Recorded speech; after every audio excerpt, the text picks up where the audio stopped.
One. हाँ sir, आ रही है सर। वन।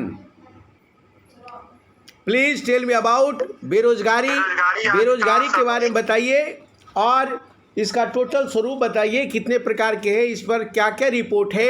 अविनाश जी प्रकाश डालिए,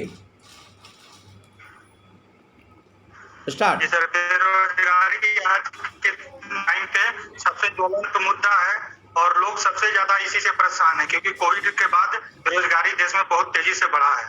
और इसको डिफाइन करने के लिए 3 ऑर्गेनाइजेशन ने 3 अलग अलग तरीके का डिफिनेशन दिया है। नीति आयोग के द्वारा इसका डिफिनेशन है कि जब कोई व्यक्ति इच्छा और क्षमता योग्यता के बावजूद भी रोजगार प्राप्त नहीं कर पाता है तो उसे बेरोजगारी कहते हैं। वैसे और फिर योजना आयोग के द्वारा है कि कोई व्यक्ति अगर प्रचलित दर पर उसकी क्षमता है उसके अनुरूप भी 180 दिन और 8 घंटा प्रतिदिन रोजगार नहीं पा पाता है तो वह बेरोजगार है। वहीं पे इंटरनेशनल लेबर ऑर्गेनाइजेशन के शारीरिक एवं मानसिक रूप कार्य हेतु व्यक्ति और इच्छा भी रख रहा है कि मुझे रोजगार मिले, फिर भी उसे रोजगार नहीं मिल रहा है, रोजगार पाने में असमर्थ है तो वह बेरोजगार है।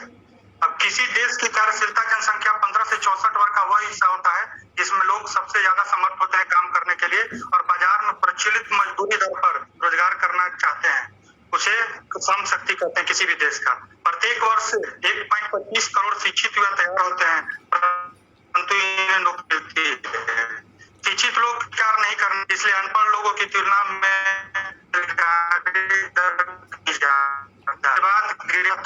ज्यादा है।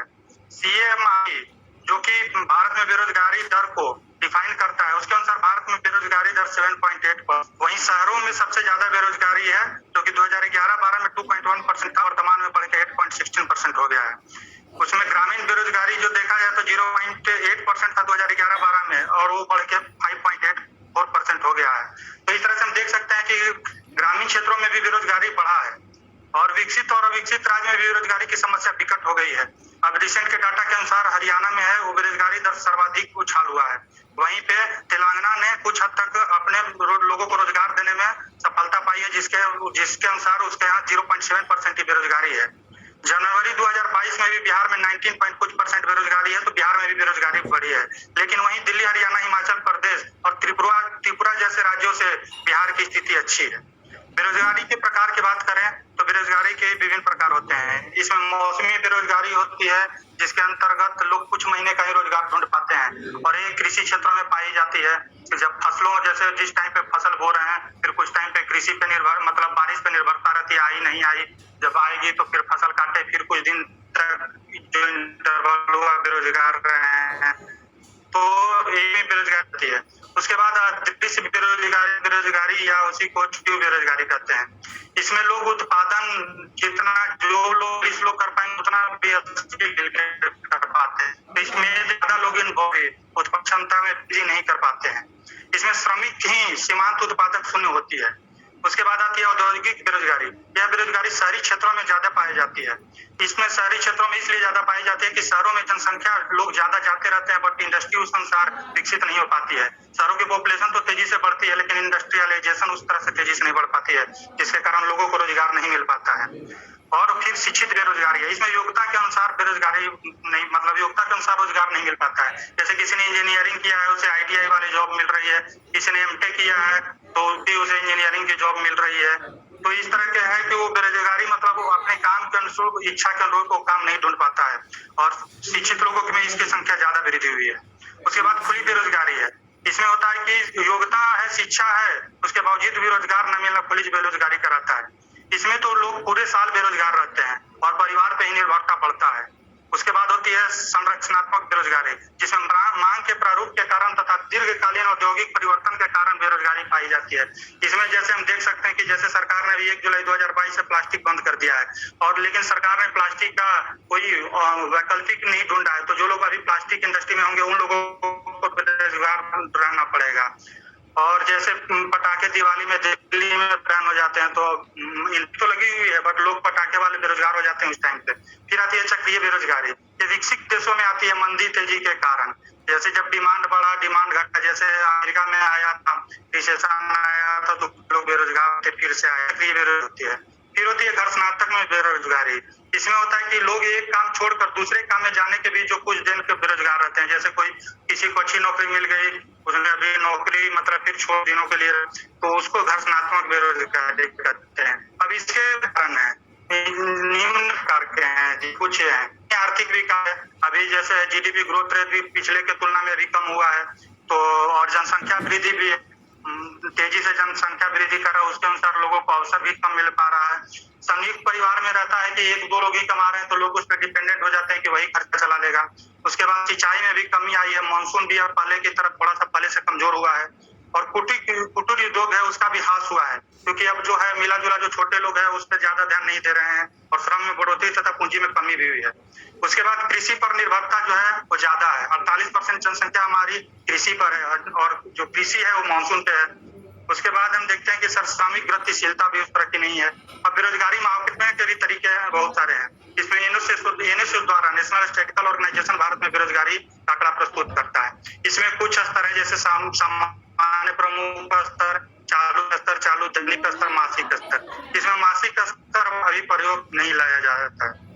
अब रोजगार का वर्णन करें तो एक स्वरोजगार एक नियमित है, एक मजदूर है।